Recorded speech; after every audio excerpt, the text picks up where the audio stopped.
Салам достор, силер менен кайрадан элдин сыймыгы. Мен бул сабакты атайын ортага же болбосо кыргызча айтканда ЖРТга арнадым.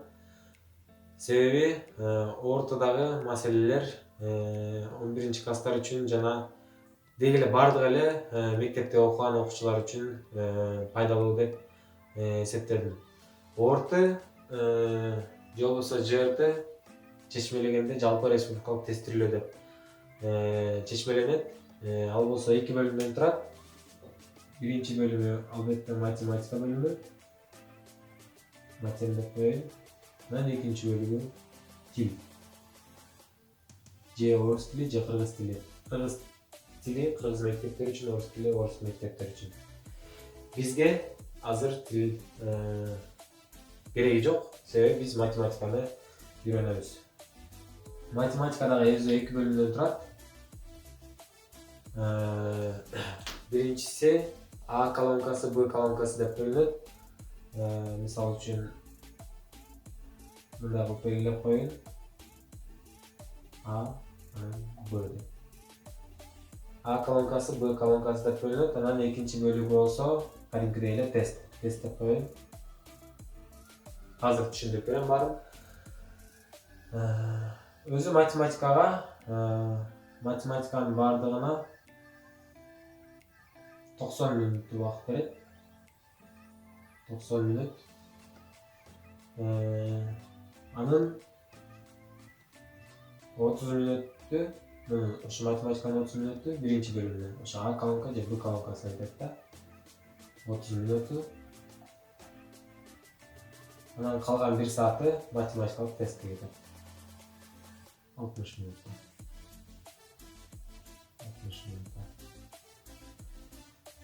Эми А колонкасы, Б колонкасы дегенди кененирээк түшүндүрүп берейин. А колонкасы жана Б колонкасынын математиканын ЖРТда биринчи бөлүмү деп коюшат. Мисалы үчүн бул жака бир маселенин же болбосо эсептин берилиши берилет. Анан бул жака X же Y деп жооп жазышат да. Жообунчу. Же бул А, бул Б деген сыяктуу. Бул А, бул Б. Анан бул жакта суроодо X чоңбу же Y чоңбу деген суроо келип калат. Анан биз болсо X чоң болсо мынтип белгилеп койбойбуз. Ал жакта ортодагы атайын жооп баракчасы бар. Мындай болгон. Бул А, Б, В, Г деген. Эгерде Асы чоң болсо, сол жактагы колонка чоң болсо, X чоң болсо, анда Аны белгилейбиз, толуктойбуз. Эгерде Б чоң болуп калган болсо, демек Бны белгилейбиз. Бны туура деп белгилейбиз. Белгилегенде ушул тегеректин ичин капкара кылып, же болбосо көк кылып, бир дагы бекинди калтырбай белгилейбиз. А эгерде мисалы үчүн экөө барабар болуп калышы да мүмкүн. X менен Y барабар болуп калышы мүмкүн. Анда биз эмне кылабыз? X менен Y барабар болуп калган учурда V дегенди белгилейбиз. V деп белгилейбиз. Эгерде таптакыр эле X дагы Y дагы барабар эмес, же болбосо бир карасаң X чоң болуп калат, башкача же болбосо башкача эсептесең Y чоң болуп калат, же болбосо дагы бир жолу эсептеп көрсөң экөө тең барабар болуп калган болсо, анда биз G'ны белгилейбиз. G'ны белгилейбиз. Мына ушундай биринчи бөлүмү ушундай. Буга 30 мүнөт убакыт берилет. Өтө оор эсептер келбейт, жеңил эсептер келет, ошондуктан ар бирине 1 минуттан айланып калат. Ортодо башында суроолор келгенде ар бирин катар менен иштебестен, силер эң биринчи кайсыл жеңил болсо, ошону иштеп салгыла. Эң биринчи бардык суроолордун баарын тең карап чыккыла да. Анан жеңилдерин иштеп салгыла дагы ордун эң аягына калтыргыла. Ошондо силерге бир топ пайда алып келет. Ал эми экинчи бөлүгү болсо, экинчи бөлүгүндө кадимкидей эле суроо же болбосо кадимкидей эсеп берилет. Силер ал эсепти кадимкидей эле А, Б, В, Г, Д деген варианттар келет. Ошол варианттын бирөөсүн чогулук кылып белгилейсиңер. Эгер Б туура болсо Б'си, Г туура болсо Г'си. Анан мындай бир